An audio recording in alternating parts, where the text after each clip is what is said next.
Okay, let's have a look at a few clusters then. Here's the first one in Scandicci. Scandicci is this area of Florence here. Here's the centre of Florence, just down here. And this is very famous because it is really the centre of the leather industry, leather manufacturing industry. If I zoom down here, okay, here we see this is the main Gucci production and research centre. Yeah, so here we have Gucci. Across here, there's a company here. It's Almax, I think it's right here. Yeah, Pelletteria Almax. This is a company that makes, so it says leather goods manufacturer, but what they actually do is they make mostly prototypes. So they'll make the production examples, and they will make things up with CAD/CAM and get companies set up in terms of production. So design center over here might say this is what we want, and they design the original, but then the prototypes will get produced here. They just contract those in. Here's Bracciolini, which is they've got an outlet store there as well, but again making leather goods. What else have we got? Here's the bridge. You might have heard of the bridge. They make lots of leather goods. If you go into the Piazza Signoria, you'll see their main store there. I think they're actually owned by Piquadro now. Just see who's that next door. That I thought there's another one in that building there. I can't remember the name though. But you'll see there's a lot of leather producers around here. Let's see who else we can find.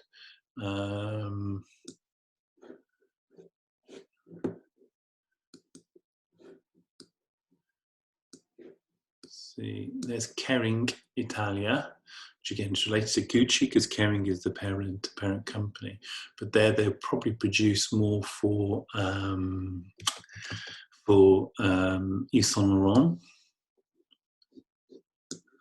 Got a feeling that Prada's around here somewhere. Let's see. We go in. Oh look, there's a school here, high school of leather. So that's again part of the cluster. There's another Almax there, another part of it. I have a feeling that we had, oh, there's Prada there. There's their new factory with their solar roof on top. Yeah, Prada. Again, if you see these things like Italian manufacturing, they will be almost certainly leather goods producers here. So we've got something like 70, 80 producers, all in a very close area. Tecnosay, I know, are a leather producer. Gianfranco Lotti, there's the headquarters, Gianfranco Lotti, both sides of the road there. Is the Pelletteria Antier.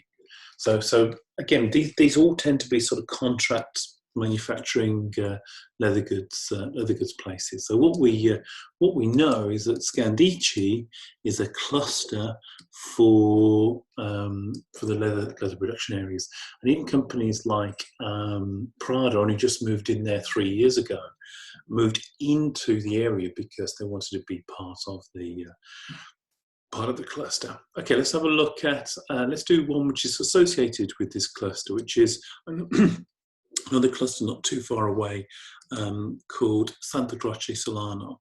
If you look at Santa Croce Solano, there's all these, like the Italian word is conceria. In English, we call it a tannery.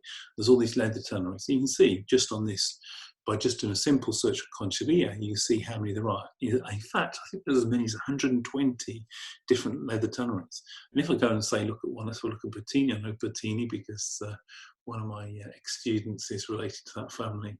And we can see they're not massive businesses. I don't know if you can see it from this. If you see a street view or something.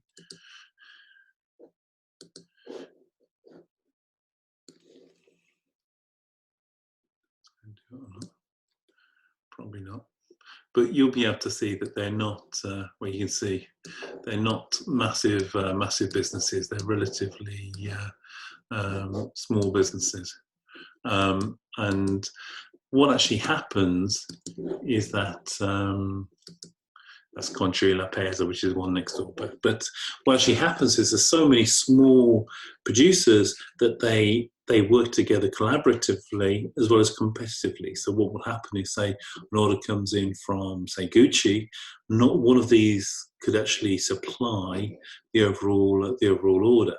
So what they would do is they would share the order between them and some of the other people inside the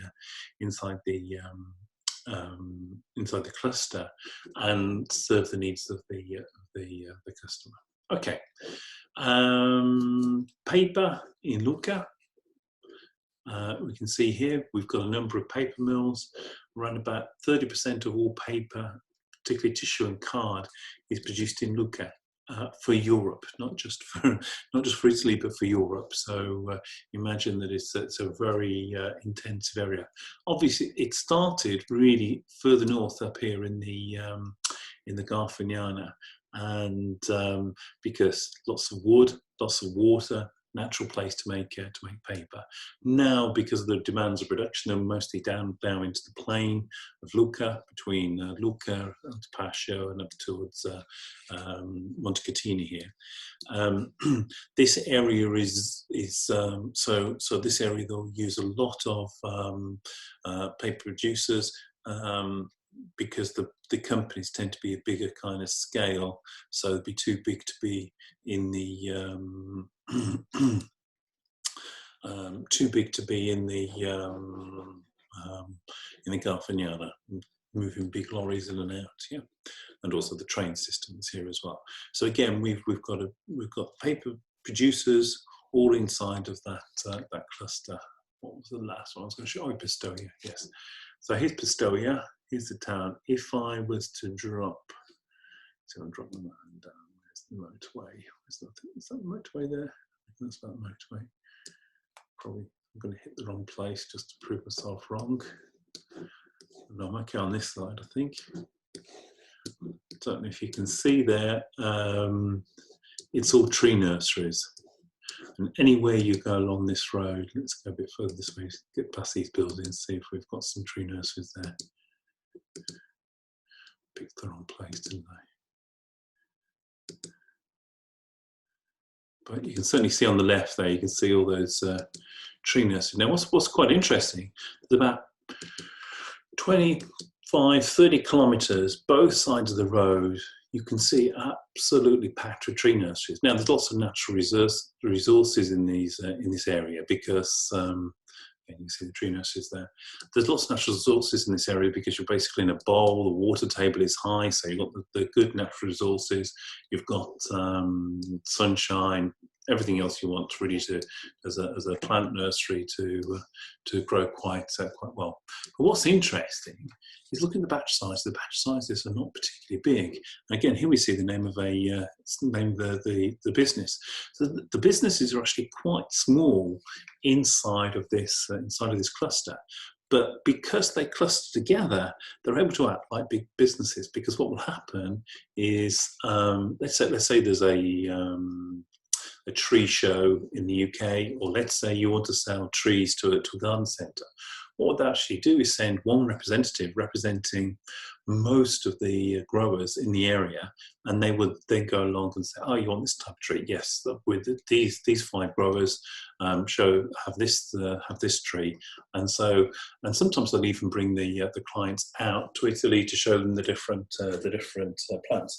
Those are kind of things that normally bigger companies would do, and smaller companies don't tend to get involved in that kind of globalization. What's the name of this business? Let's see if we can spot what it is. They're called Giorgio Tesi. Okay, so I think that's one of the bigger ones, the Tesi Group. But yeah, you'll see that there is just miles and miles of tree nurseries. I mean, just look at that batch size on those trees there. There's probably no more than 40 or 50 trees.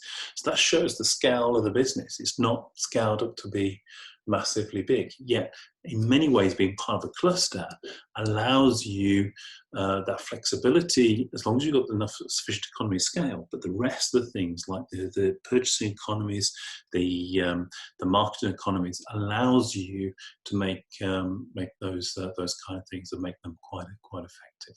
Okay, so that's clusters, some practical examples of them.